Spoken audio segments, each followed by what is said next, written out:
আসসালামু আলাইকুম। এখন রাত্রি বাজে ১২টা। এই মুহূর্তে আমি আসলে পুলিশ ভাইয়েরা এবং তাদের পরিবাররা আমাকে তাদের অত্যন্ত আপনজন এবং বিশ্বস্ত ভেবে সবসময় আমাকে ফোন করে থাকে। এই মুহূর্তে আমার এক পুলিশ ভাই আমাকে ফোন করলেন। ফোন করে উনি আমাকে একটা সার্কুলার পাঠালেন ভিআইপি অগ্রাধিকার। সেটা হচ্ছে আমাদের মাননীয় চিফ অ্যাডভাইজার অন্তর্বর্তীকালীন সরকারের উনি আগামীকালকে শহীদ আবু সাঈদের ওখানে তার কবর জিয়ারত করতে যাবেন। সেইখানে এই জরুরি ভিত্তিতে ৯ তারিখ মানে আজকের একটা আদেশনামা জারি করা হয়েছে।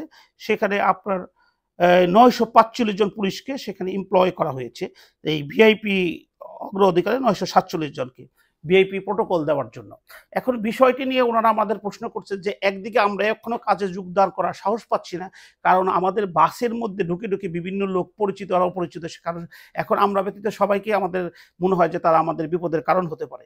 বাস থামালে আমাদের ভয় আসে যে কে এসে আমাদের মারবে, ঝুলিয়ে দিবে, নির্মমভাবে মারবে, কেউ আমাদের পাশেও এসে দাঁড়াবে না।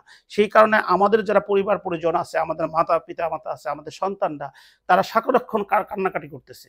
এখন আমি বিনীত একটা কোয়েশ্চেন করতে চাই যে আজকে ক্ষমতা আপনারা নিয়েছেন, দেশবাসী খুশি, একটা রেভলিউশনের মাধ্যমে একটা ফ্যাসিস্ট সরকারকে পতন ঘটানো হয়েছে। সেখানে আমাদের খুব দক্ষ সকলের শ্রদ্ধেয় ব্রিগেডিয়ার অবসরপ্রাপ্ত সাখাওয়াত সাহেব স্বরাষ্ট্র মন্ত্রণালয়ের দায়িত্ব নিয়েছেন। যেখানে অত্যন্ত সেনসিটিভ শহীদ আবু সাঈদকে যেখানে পুলিশ নির্বিচারে গুলি করেছে, আমরা বাংলাদেশি না সারা পৃথিবীর লোক এই ভিডিওটা দেখেছে। সেইখানে যদি এই দগ্ধ অবস্থা, যেখানে সেনাবাহিনী প্রত্যেকটা থানায়, ঢাকায় দেখলাম যে সেনাবাহিনী দ্বারা থানা কন্ট্রোল করা হচ্ছে, পুলিশরা এখন আসার জন্য সাহস পাচ্ছে না, যোগদান করার সাহস পাচ্ছে না। সেইখানে এইরকম একটা অবস্থায় এই ৯৪৭ জন পুলিশকে সেখানে ভিআইপি অগ্রাধিকারের জন্য এমপ্লয়েড করা হয়েছে। এখন তারা যোগ দিবে কি দিবে না এই কোশ্চেনটা তারা করেছে। এবং আমি এই কয়েকদিন যাবত তাদের পরিবারে কান্নাকাটি বিভিন্ন শব্দে আমিও এটার যৌক্তিকতা কোনোটা খুঁজে পাই না। এখন তারা বলেছে, স্যার আমরা কি করব?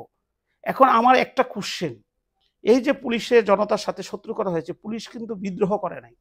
বিজিবি, বিডিআর এর মতো কিন্তু বিদ্রোহ করে নাই যে তাদেরকে আমরা শত্রু হিসেবে দেখব। পুলিশ যেটা করেছে, এই দীর্ঘদিন একটা ফ্যাসিস্ট সরকার থাকনে তাদের এই দূষররা, এই বড় বড় অফিসাররা, বিসিএস কর্মকর্তারা যারা এসপি লেভেলের ছিলেন, তাদেরকে কিন্তু বাধ্য করিয়ে এদেরকে জনগণের মুখের করা হয়েছে। কিন্তু তারা কিন্তু কেউ আহত হয় না। হারুন সাহেবের মতো তারা কিন্তু সহি সালামতি আছে। সেখানে এই কনস্টেবল লেভেলের, এই এসআই লেভেলের এদেরকে যদি এই প্রোটোকলের নামে ওখানে দেওয়া হয় এবং একটি পুলিশ ভাই যদি এখানে মারা যায় এবং যদি একটা ম্যাচ এই বিপ্লবের কারণে, একটা ম্যাচ গ্যাদারিং এর কারণে, একটা ইমোশনের কারণে এখানে যদি পুলিশরা আরো আহত হয়, তাহলে কি এই পুলিশ বাহিনীকে আবার আপনি যোগদানের জন্য ইনভাইট করতে পারবেন? তাদের যোগদানে বাধ্য করতে পারবেন? এতে পুলিশ ছাড়া দেশ চলবে না। এটা পৃথিবীর সকলেই জানে। তো যারা অপরাধী তাদেরকে আপনারা শাস্তি দেন। তাদের শাস্তি না দিয়ে যদি একটার পর একটা আপনারা ওই ফ্যাসিস্ট সরকারের মতো, আমি আবার বলব, ওই শেখ হাসিনা সরকারের মতো আপনাদেরকে মনে করিয়ে দিতে চাই। ওই শেখ হাসিনা সরকারের কেন পতন হয়েছিল? তারা একটা কথা বারবার বলেছিল, আমরা সবাইকে চিনে রাখলাম, কাউকে ছাড় দেওয়া হবে না।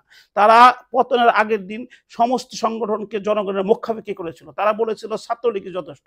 আপনারা যদি এরকম অযৌক্তিক কথা বলেন আর যদি মানুষ মারা যায়, যেমন ছাত্র যদি না মারা যেত এই গণবিপ্লব হতো না। এটা খুবই আনফরচুনেট, কারণ তখন রক্তই বিপ্লব সৃষ্টি করেছে। এখন পুলিশটা কিন্তু এই দেশের নাগরিক। তাদেরকে যদি এইরকম একটা সেনসিটিভ জায়গায় পাঠিয়ে দিয়ে একটা জনগণের এই আমি বলব যে এই আশাহত এই গণঅভ্যুত্থান ১ সপ্তাহ হয় নাই, সেখানে সেই তরুণ প্রাণ এখনো যারা হসপিটালে অনেক এই আন্দোলনকারীরা অসুস্থ অবস্থায় আছে, কেউ মারা যাচ্ছেন, সেই মুহূর্তে পুলিশদেরকে যদি এইরকম একটা জিনিসের মধ্যে পাঠান, সেটা কতটুকু দায়িত্বপূর্ণ হবে? এই প্রশ্নের উত্তর আমিও দিতে পারতেছি না।